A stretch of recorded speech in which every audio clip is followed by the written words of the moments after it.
Hello everyone and welcome back to my channel. If you're back, if you are new, welcome to my channel. I'm Shayna and I have another true crime case for you today. Just my disclaimer, this is all information that I have found online that I've compiled into a video for entertainment and educational purposes. There have been a lot of videos already posted about this, people already talking about this case, but I kind of wanted to let a little bit of time go by before I made a video so that I could have the most current and up-to-date information for you guys. But what I'm going to do is give you kind of the story from the perspective of the people involved, and then at the end I'll go back and give my opinion and also some public speculation on some of the events that occurred. ORRIN and ORSON West were 3 and 4-year-old boys who were born to a woman named Ryan Dean. Now, Ryan Dean lost custody of ORRIN and ORSON, and when she lost custody, the biological fathers of the 2 boys didn't wish to have custody either. So the 2 of them were placed in the system, and they were eventually picked up by foster parents named Trezell and Jacqueline West. ORRIN and ORSON were 2 spunky, bright, cute little boys, and they were fostered in 2018 and officially adopted by Trezell and Jacqueline in 2019. The couple also fostered 2 other children and had 2 biological children as well. So they were a pretty large family of 6 children and 2 parents. And in September of 2020, Trezell and Jacqueline decided to relocate. So they picked up their family and they moved to California City in California. And just for the sake of keeping this as short and sweet as possible, because we're talking about a lot today, that is the backstory, and this is where this story really begins. Now, on the early evening of December 21st, ORRIN and ORSON are home with Jacqueline and Trezell, and the other 4 children are off on a vacation, kind of preparing for the holiday with their grandmother. So just ORRIN and ORSON are home. Now, Jacqueline wanted to wrap some gifts, so she and Trezell thought it was best to have the boys play outside in the backyard. They gave them some chalk and had them sit on the back patio. And this is all alleged according to the parents. While this is happening, while Jacqueline's inside, the 2 boys are on the back patio, and Trezell what he's doing is he's moving firewood. So he's moving firewood from somewhere in the backyard, outside of the backyard, to inside. It's unclear, but he's moving some sort of firewood. But he's in a place where he's able to hear and see the boys as he is doing whatever he's doing. Now, he briefly, according to him, steps inside the house, and when he comes back outside, the boys are not there. And then at the same time, he realizes that he left the back gate open in the backyard. So he immediately panics, according to him. He goes back inside the house and asks Jacqueline, hey, are the boys in here? Like, did they slip past me? Have you seen them? Jacqueline says no. So they both search the house together, and when they realize that they are not in the house or outside the house, Trezell gets in the family van and begins driving through the streets of the neighborhood.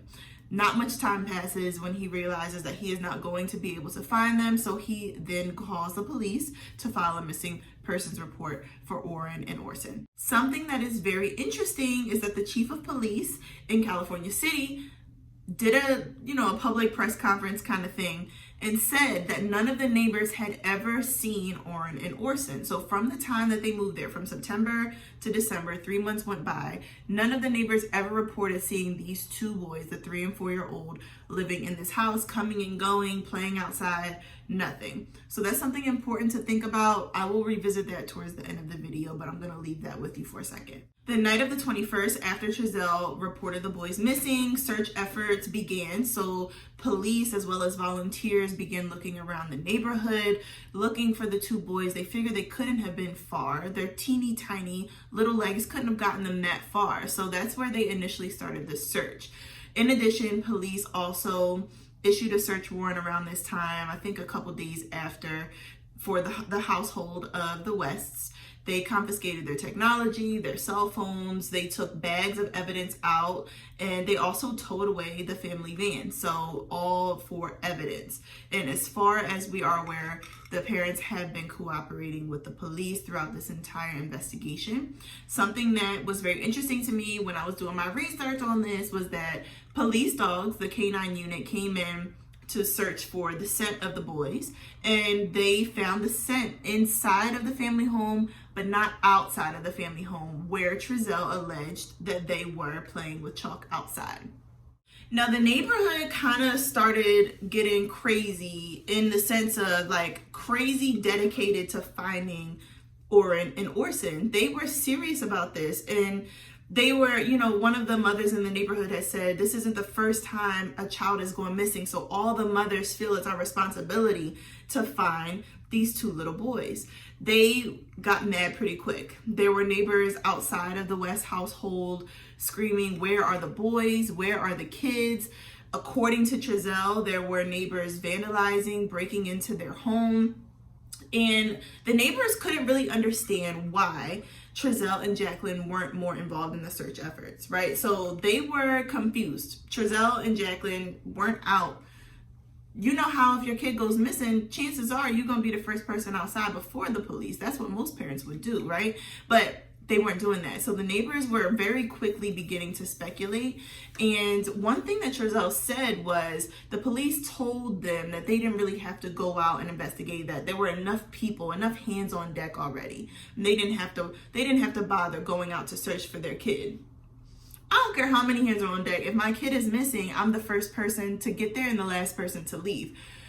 But anyway, in addition to that, also Trezell said that the family had received a multitude of death threats, apparently to, you know, themselves, but also their extended family received a multitude of death threats. So they felt, as far as their health and safety was concerned, the best thing to do was to remain undercover, in a sense. Now, some interesting stuff, some tea, okay? Or white cranberry juice. That's what I have right now. The mother of the two boys, the biological mother, Ryan Dean was her name, and she came obviously participating in the search effort. She did multiple interviews, and this woman is very outspoken about the fact that she thinks that Trezell and Jacqueline are involved somehow in the disappearance of ORRIN and ORSON. She says that when she has come to visit her two boys, they've told her that they don't really like their adoptive parents, that Trezell walks around the house in military gear, and that the two of them just really aren't friendly to their kids. So as a mother, as a biological mother, right, you lose custody of your children. You want the absolute best for them still. And Ryan has said, like, when and if her boys are found, she wants custody back to her. She doesn't want custody to go back to Trezell and Jacqueline because she doesn't trust them. So it seems like that lack of trust was already kind of present in the dynamic, which is really interesting to me. And a biological mother, a mother knows when something is not right. I don't care if she had custody or not. She feels it in her heart and in her bones that something is not right in the situation. So that's just something to think about. A mother's intuition is typically not wrong. Scared, confused, and angry, and so is the biological mother of both boys. They've been missing since 5 p.m. yesterday, which is, I don't understand. I don't understand. Dean says that imagining her boys are gone is a nightmare. She says that she misses them every day and is heartbroken that she isn't involved in their lives. Dean hopes that her children are okay and that she will be able to see them again. If they find my kids, can they just give them back to me? Whatever I have to do to work on it, to get them. I have a home, I have a car, I have a job, I have money. It's nothing to provide for them.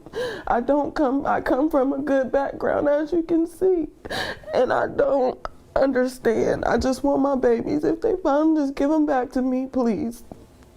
That's all I want. If they just find them, I just want my kids back to me. 23ABC did speak to the biological father of the two missing toddlers, who declined interviews and wished to keep their names private. If you have any information regarding this case, call Cal City Police at 760-373-8606. Now, I want to talk to you a little bit about the actual footage that we have in this case. And I would like to reiterate, everyone is innocent until proven guilty, but I am going to sprinkle a little bit of my opinion and what I've been able to kind of draw from the evidence that is current in this case. There is a YouTuber named AV Watchman. I will link his channel down below. He was able to link with someone, I believe one of the neighbors, and get 24-hour surveillance footage of the West home, which shows the night of the 21st that they went missing, which is incredible. It also shows important dates that were mentioned by the parents before the 21st. So a lot of good information mixed in there. Okay, so first thing I kind of want to talk about, which is strictly my opinion, is on the video footage, you can see Trezell walking around the backyard doing what he claims is moving firewood or whatever. He kind of lingers in one area of the backyard for a little bit of time, but he's walking back and forth. He walks in the house a couple times. But at the point that he supposedly realizes that the boys are missing, there is a 1000% lack of urgency in this man. As far as a parent who is concerned about a missing child is concerned, this just doesn't seem to add up to me. But nevertheless, he says he goes inside. He asks Jacqueline if the boys are in there with her. She says no. They look around the house apparently, and then he gets in the van and drives off. You can see this man get in the van, walk to the van, and slowly pull off. And you also don't see Jacqueline at any point in time come outside to look for the two boys. Now, what mother, adoptive mother, it doesn't matter, person, what adult who cares about a child would not do everything they can, look inside and outside? If my kids are missing, I'm scouring through that house in 60 seconds or less, and then I'm going outside to keep looking. But that didn't happen. So that is one thing that has people scratching their heads. Now, y'all, this is one of the biggest pieces of evidence that people are starting to kind of be like, all right, this isn't adding up, Trezell and Jacqueline, what's going on? Is that on the footage, again, this is 24-hour constant rolling footage, around the same time that Trezell is seen in the backyard walking back and forth, there is absolutely no video of the boys in the backyard, leaving the backyard fence, a third party walking up and taking the boys from the backyard. There is nothing, you guys. There is nothing. And this kind of like, it gives me chills and it makes me tear up a little bit, because this part is just, there's no evidence of the boys at all. There's nothing on this video footage. In addition to this, the parents, and I'm saying parents, but adoptive parents, told the police that sometime before this, it's unclear what the date is, but sometime before this, they took the 6 children and they went shopping or something like that. AV Watchman went back to this same exact date. They can see the parents get in the van with the kids, but what they also see is that there aren't 6 kids. There's only 4.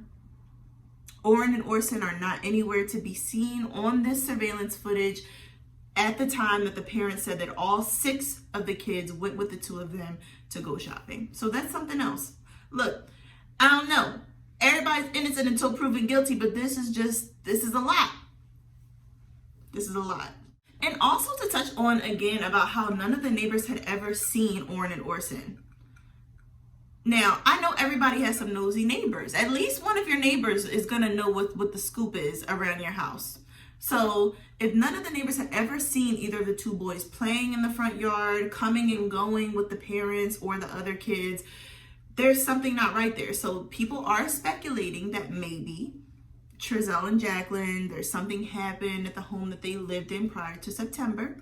And in an effort to cover up or to run away from whatever actually happened, they moved to California City. They moved into this kind of spaced out neighborhood with a house that is far from, a decent distance from other houses, to escape what actually really happened to ORRIN and ORSON and to cover it up, and then to come up with this whole plot saying that they went missing when actually something happened to them prior.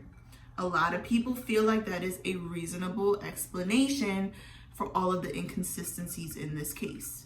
Another thing that has people scratching their heads is when the FBI and the police are coming to do their searches and everything, they dug 2 holes, well, a few different holes, but 2 that eerily are shaped the size of, they dug holes in the backyard around the same area that Trezell was seen on the footage walking around the backyard. So they're not just gonna willy-nilly dig up holes in a random place unless there's some sort of evidence or some sort of reason or some sort of hunch that they have that maybe evidence is located there. The most recent development in this case is that there is a private investigator working this case. His name is Bill Garcia, and he received a report from a woman whose mother allegedly saw the boys at an Albertsons, which is like a grocery store in this area. And the two boys were allegedly with two men of African American descent. Each boy was holding the hand of one of the adults, and they were kind of just walking through the parking lot. Nothing seemed amiss, nothing seemed out of place. This was on December 23rd, which is 2 days after apparently the boys went missing, according to Trezell and Jacqueline. I would like to think that an eyewitness is a reputable source, that we can trust it, but the fact of the matter is that people who are concerned, good-intentioned people, oftentimes fill in the blanks in their brain to try to help. There's good intent behind it, right? But my concern is, what if these were just some other 3 and 4 year old or close to that age boys with their uncles or their big brothers or something? With all of the inconsistencies coming from the adoptive parents, I just don't want to jump the gun and say, oh, this is it. But I will also at the same time say there is a chance that this is accurate, and maybe the boys are alive, but there have been no reports of anyone seeing them since December 23rd. That is the last eyewitness who came forward and said that she had seen ORRIN and ORSON. I'm really hoping that there's some good news in this case very soon, but the fact of the matter is that the parents look extremely guilty. They did do an interview and kind of ran through the sequence of events as far as from their perspective, and people were just, when I tell you people dug into this interview, people were examining the body language, thinking twice about the things that they said. They seemed really defensive. It just seemed kind of Chris Wattsy. It seemed kind of staged. Fake remorse, fake concern. So people are not buying it, and they are not on the side of the parents. And the interview that they did left a bad taste in everyone's mouth. The fact that they were not present in their own children's disappearance left a bad taste in everyone's mouth. The fact that they seem to kind of be overcompensating in some way, over explaining their absence, kind of putting more emphasis on that than the fact that their boys are missing, you know, just being defensive, like, oh, this is why we aren't involved, or this is why we haven't done this, is leaving a bad taste in people's mouths. And that's where I think it is fair to leave that part. There is currently an $80,000 reward for anyone who is able to provide information that leads to the discovery of ORRIN and ORSON's whereabouts. I hope that this comes to a conclusion very, very soon, and I hope that it is a positive one.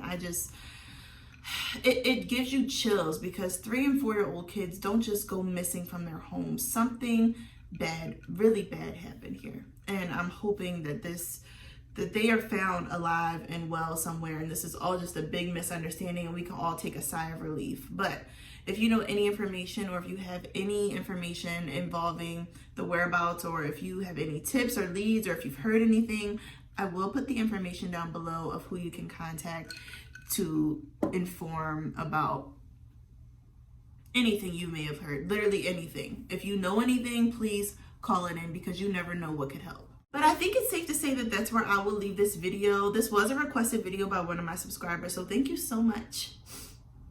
If you've joined my channel, you have no idea how much I appreciate you. And if you made it this far, you are loyal, you really are. And I appreciate you for joining me today. I look forward to seeing you in the next video. Peace.